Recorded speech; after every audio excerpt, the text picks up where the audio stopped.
안녕하세요. 오늘 하루도 예수님으로 찬란하게 하루의 찬양 황선희 목사입니다. 오늘은 요한계시록 16장 10절에서 21절까지 말씀을 함께 나누고자 합니다. 요한계시록 16장을 따라오다 보면 심판의 강도는 점점 깊어지고 땅에 거하는 자들은 점점 완악해지며 하나님의 진노는 점점 분명하게 드러납니다. 그러나 성경은 심판만을 기록하지 않습니다. 항상 심판 가운데서도 왜 이 심판이 필요한가? 또 누구를 위한 심판인가? 그 중심에는 예수님의 사랑과 회개의 초대가 있습니다.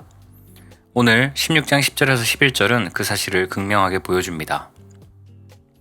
어둠이 임한 자리에서도, 종기가 터진 자리에서도, 혀를 깨물 정도의 고통 속에서도 회개할 기회는 남아 있었습니다. 그러나 그들은 끝내 회개하지 않았고 빛이 비추어도 보지 못했고 은혜가 주어져도 돌이키지 않았습니다. 오늘 본문은 예수님은 죄를 가려주는 분이시지만 회개 없는 자의 죄는 가려주지 않으신다라는 사실을 분명히 가르쳐주고 있습니다. 10절과 11절입니다. 또 다섯째 천사가 그 대접을 짐승의 왕자에 쏟으니 그 나라가 곧 어두워지며 사람들이 아파서 자기 혀를 깨물고 아픈 것과 종기로 말미암아 하늘의 하나님을 비방하고 그들의 행위를 회개하지 아니하더라. 짐승의 왕자에 쏟아진 어둠은 권세의 붕괴를 상징합니다. 하나님의 대접이 쏟아진 곳은 짐승의 왕자, 즉 사탄이 지배하던 권세의 근원입니다. 하나님을 대적하던 권력, 피조물을 우상화하던 세력, 성도를 핍박하던 구조, 여기에 어둠이 임합니다. 빛이 꺼진다는 말은 곧 기능이 멈추고 권세가 붕괴되고 그들의 통치가 무너진다는 뜻입니다. 예수님은 성도를 괴롭힌 왕자부터 먼저 치시는 분입니다. 그들의 나라가 어두워진 것은 하나님의 심판이 가장 핵심 부분부터 이미 시작되었음을 뜻합니다. 사람들은 그 고통 때문에 혀를 깨물 만큼 아파합니다. 그러나 그 고통은 구원을 위한 길이 아니라 그들의 완악함을 드러내는 계기가 될 뿐이었습니다. 아픔은 더 깊어지는데 마음은 더 다치고 하나님을 향한 비방만 더 커집니다. 왜 이렇게 될까요? 성전의 연기가 그들의 눈을 가렸기 때문입니다. 회개할 능력도 감각도 의지도 기회도 남아있지 않았습니다. 이것이 버림받은 자의 비참함입니다. 예수님은 죄인을 사랑하시지만 회개 없는 죄는 가려주지 않으십니다. 예수님이 죄를 가려주시는 대상은 분명합니다. 예수님은 회개하는 자의 죄만 가려주십니다. 성경 전체에서 예수님의 마음은 언제나 동일합니다. 길 잃은 자를 찾으시고 돌아오는 자를 끌어안으시며 회개하는 자를 즉시 용서하십니다. 그러나 회개하지 않는 자의 죄는 아무리 감춰도 아무리 덮어둬도 결국 드러납니다. 회개가 없으면 은혜는 닿지 않습니다. 성도는 어떤 영성을 가져야 될까요? 본문은 성도가 가져야 될 영적 민감성을 강조합니다. 어떤 사람은 낙엽을 보며 가을이구나 하고 지나가지만 어떤 사람은 낙엽을 보며 자신의 죄를 떠올리고 회개합니다. 어떤 사람은 바람에 흔들리는 꽃을 보고 오늘은 시원하겠네 라고 생각하지만 어떤 사람은 그 흔들림 속에서 창조주께 영광 돌리는 피조물의 순종을 봅니다. 결국 성도는 큰 재앙이 와야 회개하는 사람이 아니라 작은 일에도 민감하게 회개하는 사람입니다. 회개는 큰 죄를 지었을 때만 하는 것이 아니라 매일 하는 것이고 숨 쉬듯 하는 것이고 예수님을 사랑하기 때문에 하는 것입니다. 12절 말씀입니다.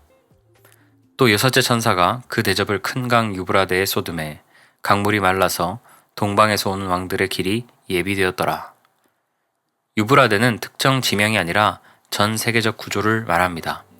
과거 많은 해석자들이 유브라데를 이스라엘과 바벨론 사이의 실제 강으로만 보았습니다.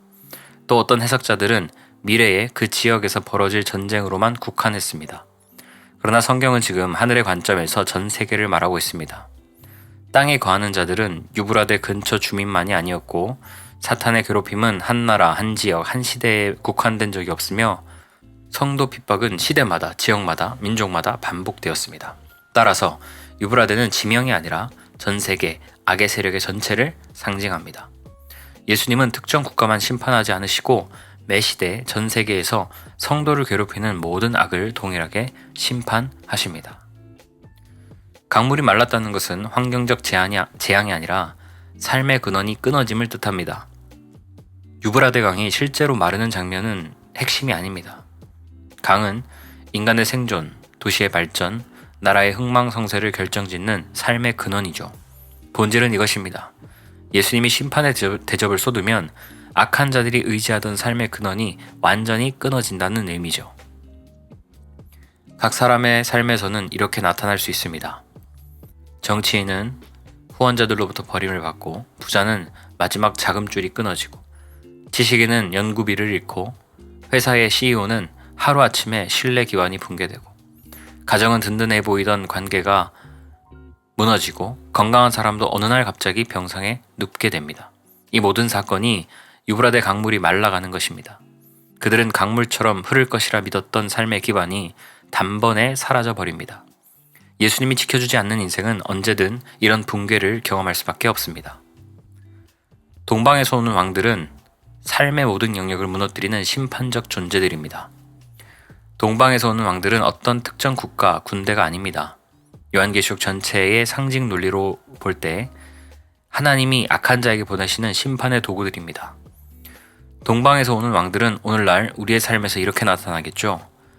재산을 날리는 사기꾼, 관계를 완전히 끊어버린 배신자, 평생 쌓아온 건강을 무너뜨리는 암세포, 계획을 모두 뒤엎는 사고, 명예를 무너뜨리는 불명예와 손가락질, 마음을 병들게 하는 우울과 절망. 이것이 동방에서 오는 왕들이 삶 전체를 무너뜨리는 모습입니다. 예수님이 붙잡지 않는 사람은 이런 왕들이 오는 길이 그대로 열려 있습니다. 이 말씀은 심판의 내용이지만 동시에 은혜의 메시지입니다. 예수님이 지켜주시는 자는 동방의 왕들이 접근할 길을 예수님이 막으시고, 예수님이 지켜주지 않는 자는 그 왕들이 밀물처럼 쏟아져 들어온다는 의미입니다. 예수님이 막아주지 않으면 그 어떤 인생도 스스로 지킬 수 없습니다. 유브라데 강이 마르지 않도록 붙잡아 주시는 분도 예수님이고, 그 강이 말라버리게 하시는 분도 예수님이십니다. 13절에서 15절까지 말씀입니다. 또 내가 보매 개구리 같은 새 더러운 영이 용의 입과 짐승의 입과 거짓 선지자의 입에서 나오니, 그들은 귀신의 영이라 이적을 행하여 온 천하 왕들에게 가서 하나님 곧 전능하신 이의 큰 날에 있을 전쟁을 위하여 그들을 모으더라. 보라, 내가 도둑같이 오리니 누구든지 깨어 자기 옷을 지켜 발가벗고 다니지 아니하며 자기의 부끄러움을 보이지 아니하는 자는 복이 있도다. 개구리 같은 새의 더러운 영, 동일한 세력을 대표합니다. 용, 짐승, 거짓 선지자, 서로 다른 것처럼 보이지만 본질은 하나의 악한 세력입니다. 용은 사탄이었고, 짐승은 사탄의 권세를 받은 세속적인 권력입니다. 거짓 선지자는 사탄의 영을 받아 종교를 이용해 사람을 미혹하는 자입니다. 이 셋은 역할만 다를 뿐 목적은 하나입니다. 온 천하를 꿰며 가급적이면 성도까지 미혹하는 것이죠. 성경은 그들의 정체를 정확하게 규정합니다. 14절에 보니까 그들은 귀신의 영이라, 즉 개구리 같은 영은 괴상한 모습이나 모양을 말하는 것이 아니라 더러운 영의 속성과 끈질긴 미혹의 방식을 상징합니다. 그리고 천하의 왕들을 미혹합니다. 스스로 왕이라고 생각하는 자들을 미혹한다는 의미입니다. 여기서 천하의 왕들은 단순히 정치 지도자를 뜻하는 말이 아닙니다. 하나님을 왕으로 인정하지 않는 자, 스스로 인생의 왕이 되려는 자, 자기 지혜와 능력을 절대화하는 자, 하나님 없이도 잘 살 수 있다고 생각하는 자, 이들은 아담이 선악과를 먹은 죄성과 똑같습니다. 하나님처럼 되고 싶어하는 자들, 곧 스스로 왕이 된 자들입니다. 그래서 더러운 영들은 이런 사람들에게 접근하여 하나님을 대적하는 거대한 전쟁을 일으킵니다. 이 전쟁은 하나님을 위한 전쟁이 아니라 하나님을 방해하는 전쟁입니다. 성경은 이들이 만드는 전쟁을 묘사하되 그 목적을 이렇게 밝힙니다. 하나님의 큰 날에 있을 전쟁을 위하여 그들을 모으더라. 여기서 중요한 점은 이 전쟁은 하나님을 위해 싸우는 것이 아니라 하나님을 헐고 하나님을 비방하고 하나님의 이름을 떨어뜨리기 위한 전쟁입니다. 역사에서도 그 모습이 반복되었습니다. 예를 들어서 십자군 전쟁도 성질을 회복하자는 고결한 명분 뒤에 유럽 권력자들의 정치적 욕망이 숨어 있었고, 그 결과는 파괴요, 살육이요, 약탈이었습니다. 십자가 전쟁은 하나님의 이름을 빌린 사탄의 전쟁이었습니다. 사탄의 패턴은 언제나 같습니다. 거룩을 가장해 악을 행하고 하나님을 말하면서 하나님을 공격합니다. 15절에 보니까 도둑같이 온다. 여기서 등장하는 옷은 두 가지를 상징합니다. 첫 번째, 예수님의 의입니다.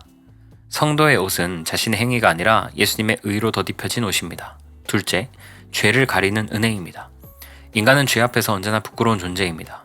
그래서 죄를 숨기고 싶어 하죠. 깨뜨린 물건을 감추는 아이처럼, 죄를 가린 흉악범처럼, 거짓으로 상황을 모면하려는 인간처럼. 그러나 예수님을 믿으면 부끄러움이 사라집니다. 왜냐하면 성도는 죄를 숨기지 않고 예수님 앞에 고백하는 존재이기 때문입니다. 예수님은 회개하는 자의 죄를 완전히 가려주십니다. 죄를 숨기는 자가 아니라 죄를 드러내는 자가 복된 자입니다.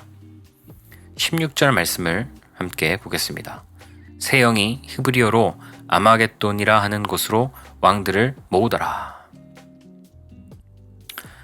아마겟돈을 둘러싼 오해들이 많습니다. 역사적으로 아마겟돈을 해석하려고 했던 많은 시도는 이미 결론을 정해놓고 성경을 끼워 맞추는 방식이었습니다. 이 패턴은 창조를 부정하는 진화론자들의 방식과 매우 유사합니다. 먼저 진화가 맞다는 가설을 세운 후에 유리한 증거만 모으고 불리한 증거는 무시하거나 조작하고 결국 증거가 없음에도 자기 주장을 굽히지 않는 태도죠. 아마겟돈 해석도 동일한 오류에 빠졌습니다. 첫 번째, 아마겟돈은 실제 지명이다 라고 단정해서 중동 지역의 무깃도 평야를 억지로 연결하는 자들이 있었습니다. 두 번째, 아마겟돈은 종말에 단 한 번 있을 최후의 전쟁이다 라고 규정해서 모든 사건을 마지막 시점에 몰아넣은 자들입니다. 이 둘 모두 인간 중심적인 해석이었고, 즉 내가 그럴 것 같다를 기준으로 성경을 해석한 결과입니다. 그렇다면 아마겟돈은 무엇인가? 아마겟돈은 지명이 아니라 영적인 개념입니다. 요한계시록의 상징은 숫자든 지명이든 색깔이든 전부 대주어이신 예수님의 캐릭터와 구속사적 사건을 설명하기 위한 언어입니다. 그러므로 아마겟돈은 지도를 찾아가서 확인할 수 있는 위치가 아닙니다. 아마겟돈은 하나님을 대적하기 위해 사탄이 만들어낸 모든 영적 전쟁을 지칭하는 상징적 단어입니다. 아마겟돈은 역사 전체에서 반복됩니다. 많은 기존 해석처럼 종말에 딱 한 번 일어나는 최후의 대결이 아닙니다. 아마겟돈은 반복됩니다. 모든 시대에 있어 왔습니다. 지금도 계속되고 있습니다. 왜냐하면 사탄의 목적이 한 번으로 끝나지 않기 때문입니다. 성경 전체를 보면 사탄은 반복적으로 끊임없이 하나님을 대적해 왔습니다. 천상에서 하나님을 배반한 첫 반란, 이 첫 번째 아마겟돈. 에덴 동산에서 아담과 하와를 미혹한 것, 두 번째 아마겟돈이죠. 예수님을 죽이기 위해 헤롯을 조종한 것, 세 번째 아마겟돈입니다. 대제사장과 바리새인과 유다를 통해 십자가를 시도한 것, 네 번째 아마겟돈. 예수 부활 후에 교회를 무너뜨리기 위한 지속적인 공격. 지금까지도 이 아마겟돈 전쟁이 이어지고 있다는 것을 기억해야 합니다. 사탄의 전쟁은 시대를 바꿔가며 옷을 갈아입고 사람과 방식은 달리하지만 본질은 항상 하나입니다. 하나님을 방해하고 하나님을 대적하고 영혼을 파괴하는 전쟁. 이것이 아마겟돈입니다. 인간의 전쟁은 모두 아마겟돈의 일환입니다. 인간이 일으킨 전쟁은 결코 하나님을 위한 전쟁이 아닙니다. 역사 속 전쟁은 대부분 개인의 탐욕, 국가의 이익, 왕들의 자존심, 정치적 계산, 영토 확장에 대한 욕망, 이 모든 이유가 결합되어 터져나온 폭력입니다. 즉, 인간이 원하는 전쟁은 하나님의 영광이 아니라 철저히 인간 욕심을 위한 전쟁이었습니다. 이 역시 사탄이 인간의 죄성을 이용하여 일으킨 아마겟돈의 다양한 형태입니다. 이 아마겟돈의 종결자는 인간이 아니라 예수님입니다. 인간이 종말 전쟁을 끝내는 것이 아닙니다. 국가 권력도 아니고 교회도 아닙니다. 사탄이 일으킨 전쟁을 종결하는 분은 오직 예수 그리스도입니다. 사탄이 모은 왕들을 흩으시는 분, 악한 자들의 연합을 부수시는 분, 모든 아마겟돈을 종결시키는 최종 심판자, 모든 전쟁을 평안으로 끝내시는 유일한 왕, 그분이 바로 예수님입니다. 아마겟돈은 무서운 전쟁이 아니라 예수님의 최후 승리가 확정된 현장입니다. 17절과 18절 말씀을 보겠습니다. 일곱째 천사가 그 대접을 공중에 쏟음에 큰 음성이 성전에서 보좌로부터 나서 이르되 되었다 하시니 번개와 음성들과 우레소리가 있고 또 큰 지진이 있어 얼마나 큰지 사람이 땅에 있어 온 이래로 이같이 큰 지진이 없었더라. 일곱째 천사가 대접을 공중에 쏟았습니다. 이것은 심판의 마지막 단계를 의미합니다. 일곱 대접은 모두 땅, 바다, 강, 해, 보좌, 유브라데 등 땅에 거하는 자들이 의지하는 대상을 향해 쏟아졌습니다. 그런데 마지막 일곱째 대접은 공중에 쏟아집니다. 공중은 단순한 공간적 위치가 아니라 사탄의 활동 영역을 상징합니다. 즉, 마지막 대접은 더 이상 특정 지역이나 특정 사람을 향한 심판이 아니라 악한 영의 본거지 전체에 대한 정면 파괴, 전면적인 진멸을 의미합니다. 그래서 일곱 번째 대접은 종결 선언입니다.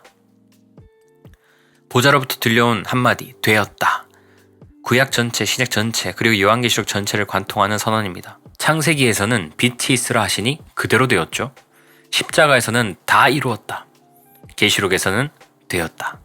이 말은 단순한 묘사가 아니라 예수님이 세우신 구원의 길이 완전히 닫히고 심판의 길이 열렸다는 선언입니다.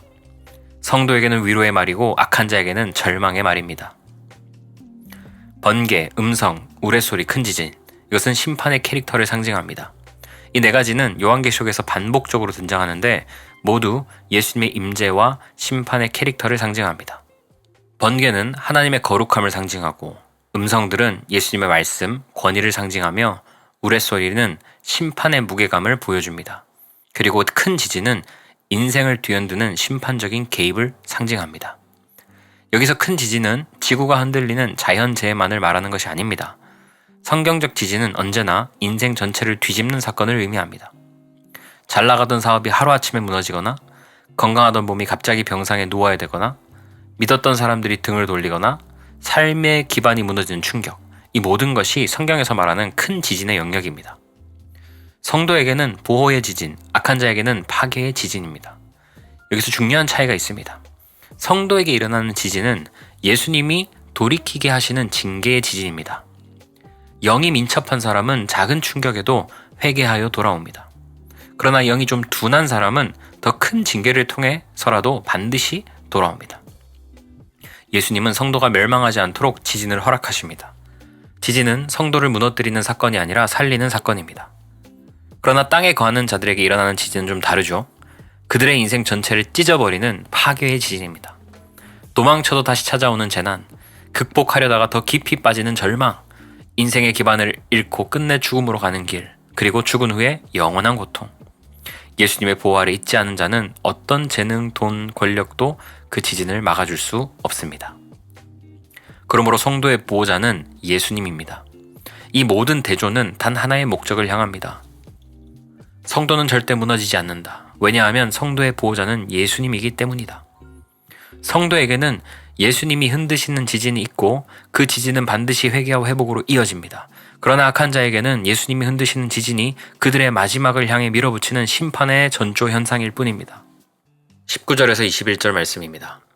큰 성이 세 갈래로 갈라지고 만국의 성들도 무너지니 큰 성 바벨론이 하나님 앞에 기억하신 바 되어 그의 맹렬한 진노의 포도주 잔을 받음에 각 섬도 없어지고 산악도 간데 없더라. 또 무게가 한 달란트나 되는 큰 우박이 하늘로부터 사람들에게 내리매 사람들이 그 우박의 재앙 때문에 하나님을 비방하니 그 재앙이 심히 크미러라. 큰 성이 세 갈래로 갈라지고 만국의 성들도 무너졌습니다. 여기서 큰 성은 문자적 바벨론이 아니라 하나님을 대적하는 세상의 모든 문명과 권력과 체제를 상징합니다. 세 갈래로 갈라졌다는 것은 건물이 단순히 금이 간 정도가 아니라 어떤 구조적 보강도 불가능한 완전한 붕괴 상태를 뜻합니다. 하나님 앞에 서는 순간 인간이 쌓아 올렸던 제국, 경제, 종교, 권력은 순식간에 모래성처럼 무너집니다. 그리고 성경은 명확하게 말합니다.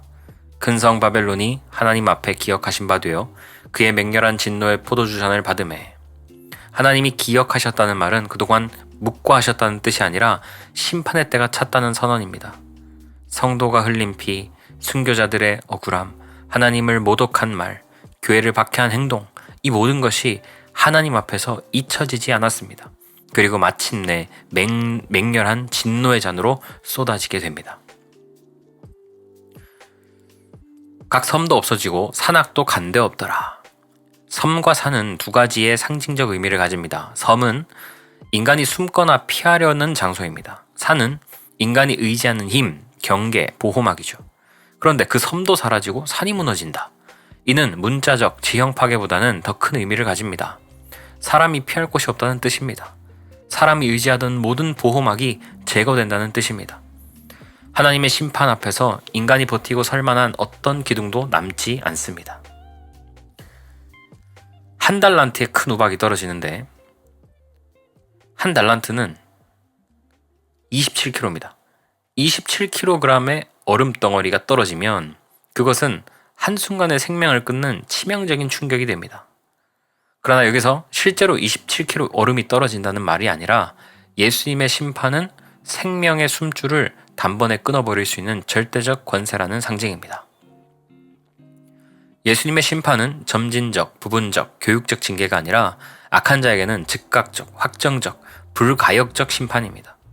성도에게는 징계가 회개를 위한 시간이지만 악한 자에게 내려지는 심판은 더 이상 회복의 여지가 없는 최후의 선언입니다. 심판 속에서도 회개하지 않는 자들이 있죠. 사람들이 우박의 재앙 때문에 하나님을 비방하니. 여기서 가장 충격적인 구절은 우박도 아니고 큰 성의 붕괴도 아니고 섬과 산악의 소멸도 아닙니다. 심판이 내려져도 회개하지 않는다는 겁니다. 오히려 하나님을 비방한다는 것이죠. 왜 그럴까요? 회개의 영이 주어지지 않았기 때문입니다. 예수님이 그들을 구원하시지 않았기 때문입니다. 이미 영원히 사탄에게 넘겨진 자들이기 때문입니다. 이것이 성경이 말하는 가장 비참한 상태입니다. 성도는 작은 고통에도 돌이키지만 택함받지 않은 자는 큰 심판 앞에서도 끝까지 저항합니다. 우리의 보호자는 성도만 위에 일하시는 예수님입니다. 계시록의 심판 장면을 읽을 때 우리의 시선이 흔들리지 않아야 하는 이유는 단 한 가지입니다. 예수님은 성도에게는 언제나 보호자이시기 때문입니다. 예수님은 성도의 영혼을 수술하신 의사십니다. 필요할 때 정확한 징계를 내리시고 그 징계를 통해 돌이키는 은혜를 허락하십니다. 예수님은 성도의 인생 앞에서 팔짱 끼고 서 있는 분이 아닙니다. 그는 직접 뛰어드시는 보호자입니다. 성도의 앞길을 막는 벽을 허무시고 성도를 막는 세력을 세 갈래로 찢어버리시고 사탄이 준비한 음모를 짓밟아 부수십니다. 우리가 가진 든든함은 우리가 강해서가 아니라 우리를 지키시는 분이 강하시기 때문입니다. 큰 성이 무너지고 섬이 사라지고 산이 없어지고 하늘에서 우박이 떨어지는 이 장면은 성도에게는 공포의 본문이 아닙니다. 이 본문은 다음과 같이 우리에게 말합니다. 너의 대적은 완전히 무너진다. 너는 두려워하지 말아라. 나는 너의 보호자다. 그래서 성도는 심판의 장면을 보며 떨지 않습니다. 오히려 더 큰 확신을 갖습니다. 예수님은 나의 보호자시다. 어떤 우박도, 어떤 성도, 어떤 산도 주님이 허락하지 않으면 나를 건드리지 못한다. 기도하겠습니다. 예수님 감사합니다. 16절 말씀을 통해서